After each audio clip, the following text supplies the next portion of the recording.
अमित शाह कहाँ है? राहुल गांधी के सवाल से बड़ी सियासी हलचल।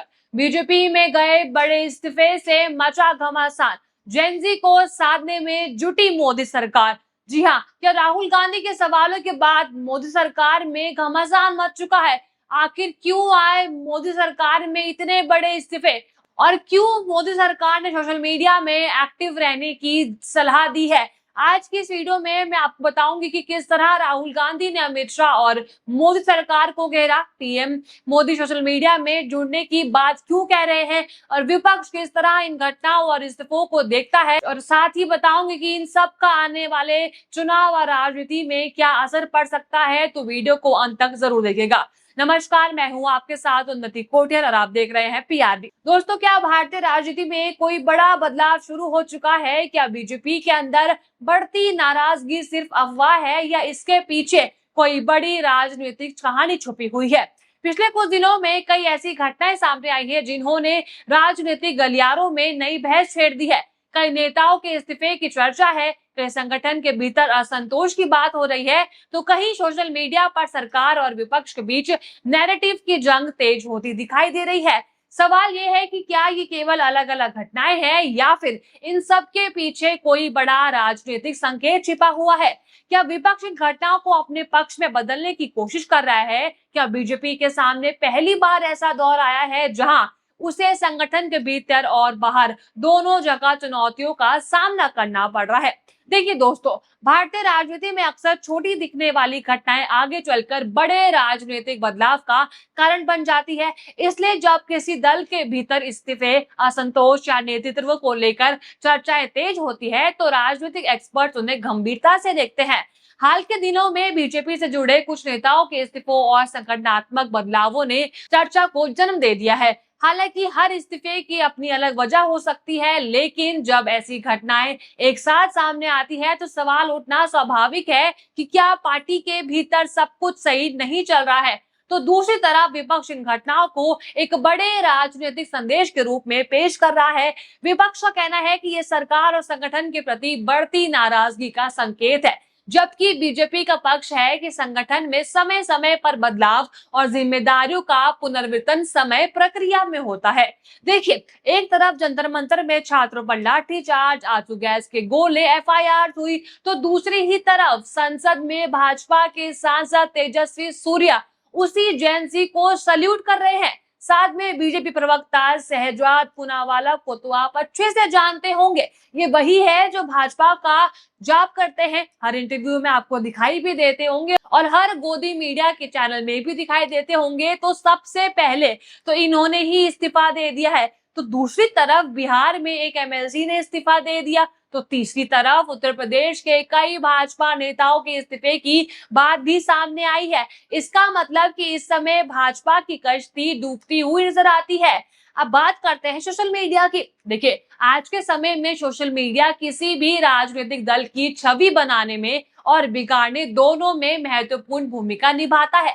किसी भी नेता के भाषण, बयान या वीडियो पर लाखों प्रतिक्रियाएं कुछ ही घंटों में आ जाती है, लेकिन ये भी ध्यान रखना जरूरी है कि सोशल मीडिया का माहौल हमारे पूरे देश की जनता का सटीक प्रतिनिधित्व नहीं करता।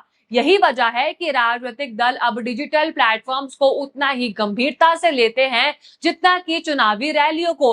अगर आपको याद होगा तो आजकल पीएम मोदी भी सोशल मीडिया में काफी एक्टिव नजर आ रहे हैं। वो सोशल मीडिया में अपने अकाउंट के माध्यम से ही अपने जो भी मैसेज है वो जनता तक पहुंचा रहे हैं। उनका फ्रेंड्स कहना और नेताओं को सोशल मीडिया में ज्यादा से ज्यादा एक्टिव रहकर जेनजी से जुड़ना कोई आम बात तो नहीं है। अब ऐसे में सवाल उठते हैं कि क्या यहाँ से भाजपा की कोई नई चाल चालू होती है या फिर कोई नया प्लान आता है। अब सवाल ये भी उठता है कि क्या कुछ नेताओं के इस्तीफे से किसी बड़े राजनीतिक संकट की शुरुआत मानी जा सकती है? इसका जवाब इतना सरल नहीं है। भारत की राजनीति में कई बार नेताओं ने व्यक्तिगत कारण, संगठनात्मक मतभेदों या राजनीतिक रणनीति के तहत भी इस्तीफे दिए हैं। इसलिए किसी एक या दो घटनाओं के आधार पर किसी दल के भविष्य का निष्कर्ष निकालना जल्दबाजी कहला सकता है।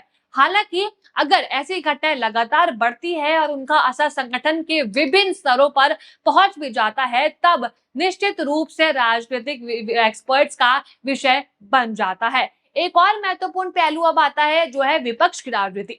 देखिए, जिस तरह कल ही संसद के बाहर विपक्ष नारे लगाए, मोदी सरकार को चंदा चोरी में घेरा, दान पात्र रखे गए और अमित शाह संसद आओ के बैनर के साथ शाह को घेरा गया है। ये वीडियो आप देख ही सकते हैं कि किस तरह राहुल गांधी भी इस दान पात्र में दान कर रहे हैं। प्रियंका गांधी, पप्पू यादव, डिंपल यादव और कई वरिष्ठ नेता भी पोस्टर लेके गड़े हुए हैं और जरा उनकी ये नारे आप सुनिए।